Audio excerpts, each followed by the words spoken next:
fue una imagen fugaz, no más que una sombra cruzando una estrecha calle portuguesa en una cálida tarde de primavera. Un hombre, vestido de oscuro, caminando rápidamente con un niño pequeño en brazos. Los pies descalzos de la niña colgaban sin vida, su pijama pálido brillando débilmente bajo la tenue luz. Para la mayoría, podría haber parecido algo ordinario. Un padre llevando a su hija dormida de vuelta a la cama. Pero para Jane Tanner, ese vistazo se convertiría en el testimonio más controvertido en uno de los misterios más infames del mundo: la desaparición de Madeleine McCann, de 3 años. El 3 de mayo de 2007, los McCann, una familia británica de vacaciones en Praia da Luz, Portugal, sufrieron una tragedia que resonaría en todo el mundo. Madeleine había desaparecido de su cama en el apartamento 5A del complejo Ocean Club, sin entrada forzada, sin nota de rescate, sin rastro definitivo. Lo que quedó fue pánico, confusión y una cronología que los investigadores diseccionarían durante años. Y en el centro de esa frágil cronología estaba Jane Tanner, una turista común, una amiga cenando con los McCann, que se convirtió en la única persona en describir un secuestro en curso. Sus palabras pintaron un cuadro tan vívido que llenaron el vacío dejado por la ausencia de pruebas. Sin Tanner, la historia podría haber quedado como un trágico misterio, incierto en forma y dirección. Con ella, la desaparición se transformó en una narrativa de secuestro, llevada en titulares, amplificada en ruedas de prensa, grabada en la imaginación pública. Pero las preguntas persistieron desde el principio. ¿Por qué nadie más vio al hombre que ella describió, a pesar de que otros estaban en la misma calle al mismo tiempo? ¿Por qué no dio la alarma inmediatamente, esperando en cambio hasta después de que estallara el caos? ¿Y por qué su relato parecía evolucionar, ganando detalles a medida que pasaban los días? Estas preguntas siguen siendo tan inquietantes como la noche misma. El avistamiento de Jane Tanner fue o un momento fugaz de verdad que definió la historia, o una frágil ilusión que engañó al mundo. Esta noche nos adentramos en esa noche en Praia da Luz, siguiendo los pasos, las palabras y las contradicciones que siguen ensombreciendo la desaparición de Madeleine McCann. Para entender el poder del testimonio de Jane Tanner, tenemos que volver a esa noche de mayo de 2007, al tranquilo balneario de Praia da Luz, donde un grupo de amigos británicos conocido como los Tapas 7 se reunió para lo que debería haber sido una cena de vacaciones ordinaria. Los McCann, Kate y Jerry, ambos médicos de Inglaterra, habían llevado a sus 3 hijos en este viaje, esperando sol, descanso y tiempo entre compañeros conocidos. El apartamento 5A, su hogar temporal, estaba en la planta baja, a pocos pasos de la piscina y del pequeño restaurante Tapas Bar, donde los adultos planeaban sus noches juntos. Era una rutina que mezclaba comodidad con riesgo. Cada pareja acostaba a sus hijos en los apartamentos cercanos y luego cenaba en grupo, dejando las puertas sin llave para facilitar el acceso. Para calmar sus conciencias, idearon un sistema de rotación. Cada 20 o 30 minutos, uno de los padres se levantaba de la mesa, volvía al apartamento y revisaba discretamente a los niños dormidos. Fue este sistema, destinado a proporcionar tranquilidad, el que más tarde sería objeto de un duro escrutinio. Alrededor de las 7 p.m., los McCann acostaron a sus 3 hijos. Madeleine, de solo 3 años, llevaba su familiar pijama de color claro, el mismo al que se hizo referencia más tarde en el relato de Tanner. A las 8:30 p.m., los adultos se reunieron en el Tapas Bar, un pequeño restaurante dentro del complejo, pero sin línea de visión directa a los apartamentos. El camino de regreso serpenteaba a través de jardines y calles estrechas, con la distancia suficiente para la incertidumbre, la cobertura suficiente para el misterio. A las 9:05, Jerry McCann se levantó de la mesa para revisar a sus hijos. Los encontró a los 3 dormidos, aunque más tarde recordó que la puerta del dormitorio parecía ligeramente entreabierta. Sin darle mucha importancia, ajustó la puerta, usó el baño y salió. Al regresar se encontró con otro huésped, Jeremy Wilkins, paseando a su bebé.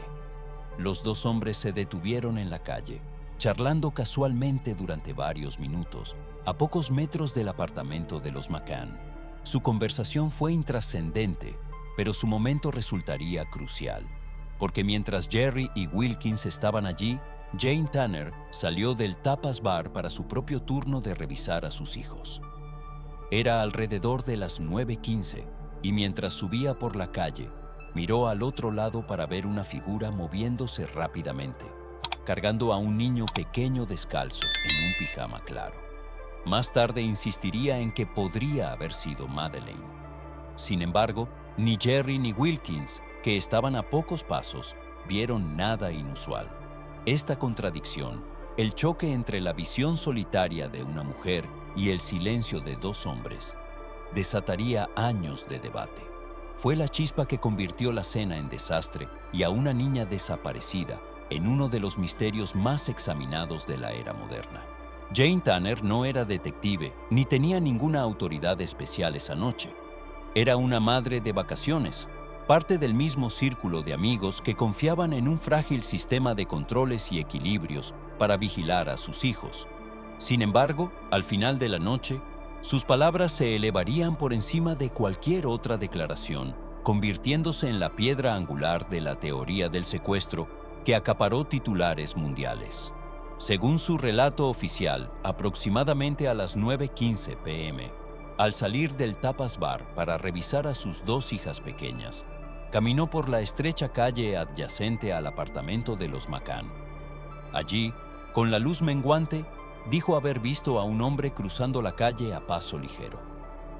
Era de complexión media, vestía ropa oscura y llevaba en brazos a un niño pequeño, descalzo y vestido con un pijama de color pálido. El cuerpo de la niña, recordó, parecía flácido, sus extremidades colgando lánguidamente como si estuviera dormida. Fue solo un vistazo, segundos a lo sumo, pero uno que se grabó en la memoria de Tanner. Lo que hizo este testimonio tan poderoso no fue su claridad, sino su momento. Jerry McCann acababa de revisar a los niños a las 9:05 y afirmó que todos estaban a salvo. Kate McCann regresaría a las 10:00 para descubrir que Madeleine había desaparecido. El avistamiento de Tanner unió la brecha entre esas dos certezas, proporcionando a los investigadores y al público un hilo narrativo. Madeleine viva a las 9:05, llevada a las 9:15, desaparecida a las 10. En un caso con casi ninguna evidencia física, sin persianas forzadas, sin cerraduras rotas, sin nota de rescate, esta cronología se volvió invaluable. Las palabras de Tanner dieron sustancia al angustioso grito de Kate McCann. Se la han llevado. Sin Tanner, ese grito podría haber sido descartado como pánico. Con Tanner, tenía un compañero visual, una imagen de una niña siendo robada en la noche. Para los investigadores ávidos de pistas, para los periodistas deseosos de enmarcar una historia, su declaración era irresistible y, sin embargo, había una fragilidad en ello. Ella fue la única persona que afirmó haber visto a este supuesto secuestrador. Ningún personal del resort, ningún vecino de paso, y ni siquiera Jerry o Jeremy Wilkins, que estaban a pocos metros de distancia, informaron haber visto tal figura. Esa exclusividad elevó su relato, pero también lo expuso a la duda. ¿Fue ella la única testigo que vislumbró la verdad? ¿O había malinterpretado algo ordinario, un padre llevando a su hijo de regreso de la cena? No obstante, su testimonio definió la dirección de la investigación. La narrativa del secuestro no surgió de rastros físicos o ciencia forense, surgió de la breve y solitaria observación de Jane Tanner. Durante años, esos pocos segundos en una calle portuguesa se repetirían en periódicos, informes policiales y documentales como si fueran un hecho, incluso cuando su fiabilidad seguía siendo incierta. Desde el principio, las dudas rodearon el avistamiento de Jane Tanner. La contradicción más evidente radicaba en la presencia de otros dos hombres, Jerry McCann y Jeremy Wilkins, a pocos metros del lugar que ella describió. Jerry había salido del apartamento 5A aproximadamente a las 9:10. Se encontró con Wilkins en la calle y ambos permanecieron allí durante varios minutos. Su línea de visión debería haberse superpuesto con la de Tanner. Sin embargo, ninguno de ellos recordaba haber visto a un hombre cargando a un niño. Para los investigadores, esto no era una discrepancia menor. Afectaba directamente la credibilidad de sus palabras. Igualmente preocupante fue el comportamiento de Tanner esa noche. Si había visto algo inusual, ¿por qué no dio la alarma inmediatamente? Regresó al Tapas Bar, revisó a sus propios hijos y no dijo nada. Fue solo después de las 10 p.m., cuando Kate McCann regresó corriendo presa del pánico declarando que Madeleine había desaparecido, que Tanner reveló su avistamiento. Este retraso arrojó una larga sombra sobre su testimonio, sugiriendo que podría haber sido moldeado por la retrospectiva más que por una pura observación. Su descripción también cambió con el tiempo. En su primera declaración ofreció solo detalles vagos. Un hombre con ropa oscura cargando a un niño en pijama claro. A medida que pasaban los días, su relato se hizo más elaborado. Habló de la forma en que las extremidades del niño colgaban lánguidamente, el corte del pijama, incluso sugiriendo que se parecían a los que Madeleine había estado usando. Para los escépticos, esta evolución parecía menos un recuerdo que se agudizaba y más una narrativa que se alineaba con hechos ya conocidos. La memoria de los testigos oculares es notoriamente frágil y el relato de Tanner presentaba todas las características de sus limitaciones. El avistamiento fue fugaz, tenuemente iluminado y filtrado por la mentalidad casual de una noche de vacaciones. No habría sido inusual ver a un padre llevando a un niño pequeño dormido por los caminos del complejo turístico. ¿Por qué entonces su observación adquirió un peso tan monumental? Porque no había otras pruebas. Sin huellas dactilares, sin huellas de pisadas, sin entrada forzada, toda la teoría del secuestro dependía de una única voz. Esta dependencia hizo que su testimonio fuera a la vez poderoso y precario. Para los partidarios, ella era la testigo ocular crucial, la única persona que vislumbró al secuestrador. Para los críticos, ella era el eslabón más débil, una testigo poco fiable cuyas palabras crearon más preguntas que respuestas. En ausencia de corroboración, su historia se convirtió en la pista más importante o en la distracción más peligrosa. A medida que las horas se convertían en días, el testimonio de Jane Tanner se transformó tanto en la pieza central como en el problema de la investigación. Para la policía portuguesa, conocida como la Policía Judiciaria, su avistamiento fue menos un avance que un enigma. El inspector jefe Gonzalo Amaral, que dirigía la investigación inicial, era profundamente escéptico. Había manejado crímenes violentos y casos de tráfico en el Algarve el tiempo suficiente para saber lo fácil que se podían construir narrativas para ajustarse a las necesidades. Para él, las palabras de Tanner parecían demasiado convenientes, demasiado bien cronometradas, encajando en la brecha entre la revisión de Jerry a las 9:05 y el descubrimiento de Kate a las 10, siendo como un acto guionizado. Las dudas de la PJ no eran solo teóricas. Buscaron pruebas físicas para apoyar la idea de un secuestro a las 9:15, una persiana forzada, una huella en el jardín, huellas dactilares en la ventana. Pero no encontraron nada. Las únicas huellas dactilares pertenecían a la propia Kate McCann. Ningún vecino informó de un extraño huyendo con un niño. No se dejó ningún rastro de alteración. Para Amaral y su equipo, la ausencia de corroboración era condenatoria. Era posible que Tanner hubiera malinterpretado una vista inofensiva, quizás otro turista llevando a su propia hija, y de hecho, meses después, los investigadores identificaron a un turista británico que admitió haber hecho exactamente eso, alrededor de la misma hora. Mientras tanto, al otro lado del canal, la prensa británica abrazó el relato de Tanner con fervor. Los tabloides publicaron su descripción en las portadas: la figura oscura, el niño descalzo, el pijama pálido. Para ellos, era la prueba del secuestro, una imagen apasionante que alimentaba titulares y la narrativa de un intruso siniestro. Los padres, ya bajo un inmenso escrutinio, señalaron el avistamiento de Tanner como validación de su afirmación de que Madeleine había sido secuestrada. Les dio un aliado fuera de sus propias voces, alguien independiente que decía, la vi siendo llevada. Esta divergencia entre la sospecha policial y la amplificación mediática creó un abismo en el caso. En Portugal, los detectives cuestionaron si el testimonio de Tanner era fiable en absoluto. En Gran Bretaña, se convirtió en el ancla del entendimiento público. El resultado fue una investigación tirada en dos direcciones, una guiada por el escepticismo y la evidencia, la otra impulsada por la narrativa y la emoción. La propia Tanner parecía atrapada en el medio. Ni buscaba el centro de atención ni lo evitaba por completo. Su testimonio se repitió en ruedas de prensa, documentales y reconstrucciones, cada vez tratado como hecho y como pregunta. Para los investigadores, sus palabras complicaron más de lo que aclararon. Para los medios, eran demasiado poderosas para dejarlas ir.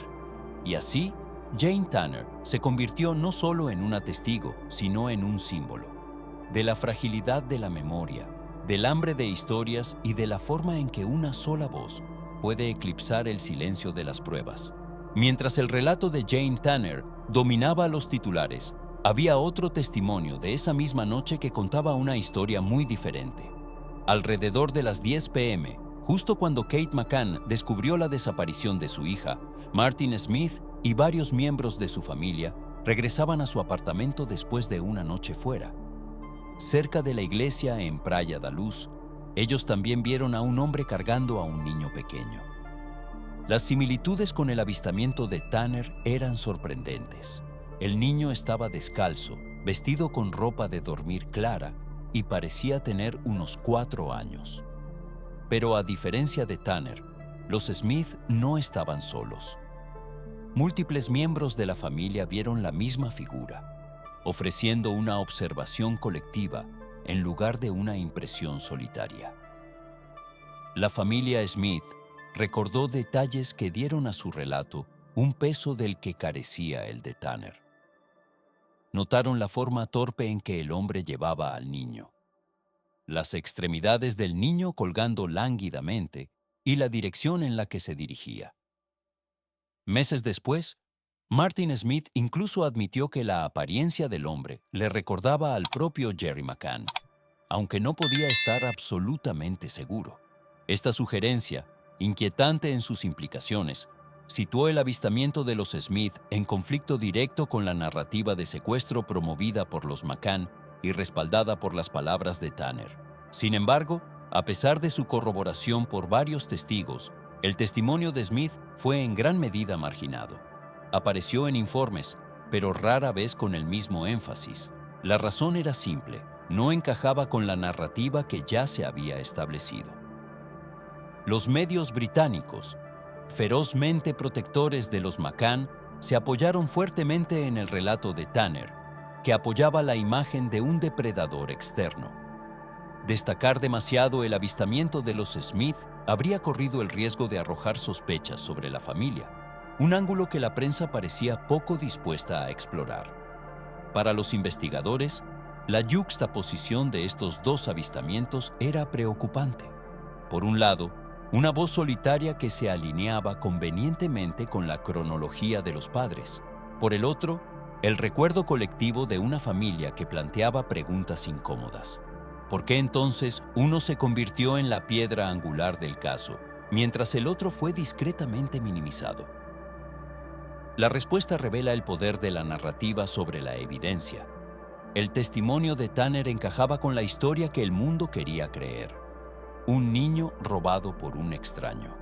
El avistamiento de los Smith amenazaba esa comodidad, insinuando algo más oscuro, algo más cercano a casa. Al final, no se trataba solo de lo que se vio esa noche, sino de qué visión estaba el mundo dispuesto a aceptar. En los años transcurridos desde aquella noche de mayo de 2007, las palabras de Jane Tanner nunca han dejado de resonar. Para algunos, sigue siendo la frágil esperanza, la única persona que presenció cómo se llevaban a Madeleine, la imagen que mantuvo viva la creencia de que había sido secuestrada y aún podría ser encontrada. para otros, su testimonio es el eslabón más débil, un relato defectuoso o incluso fabricado que desvió la investigación y permitió que una tragedia se redefiniera como un crimen. Lo que no se puede negar es la influencia de su declaración. En ausencia de pruebas contundentes, sin entrada forzada, sin demanda de rescate, sin rastro alguno, su avistamiento se convirtió en el andamiaje sobre el que se construyó el caso. Proporcionó el eslabón perdido entre la comprobación de Jerry a las 9:05 y el desesperado descubrimiento de Kate a las 10:00, dando forma y secuencia a la narrativa. Pero con ese poder llegó el peligro.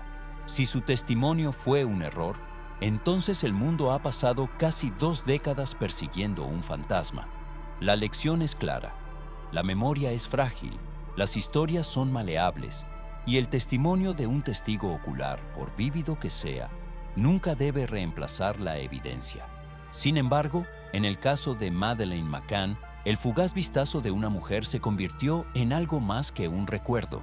Se convirtió en un símbolo de la desesperación por creer en un secuestro en lugar de un accidente, de la forma en que los medios se aferran a una imagen para vender una historia, y de cómo una sola voz puede inclinar la balanza entre la culpa y la inocencia.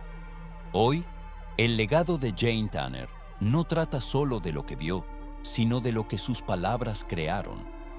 Una narrativa que dividió la opinión pública, moldeó las prioridades de la investigación y definió la comprensión del mundo sobre uno de los misterios más inquietantes de nuestro tiempo.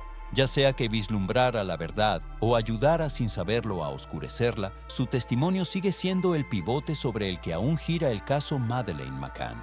Y así la pregunta persiste, sin resolver. ¿Fue Jane Tanner la desafortunada testigo de un crimen que se desarrollaba ante sus ojos, o la narradora involuntaria de una historia que nunca sucedió? La respuesta podría decidir si el mundo ha estado buscando a Madeleine todos estos años en la dirección equivocada.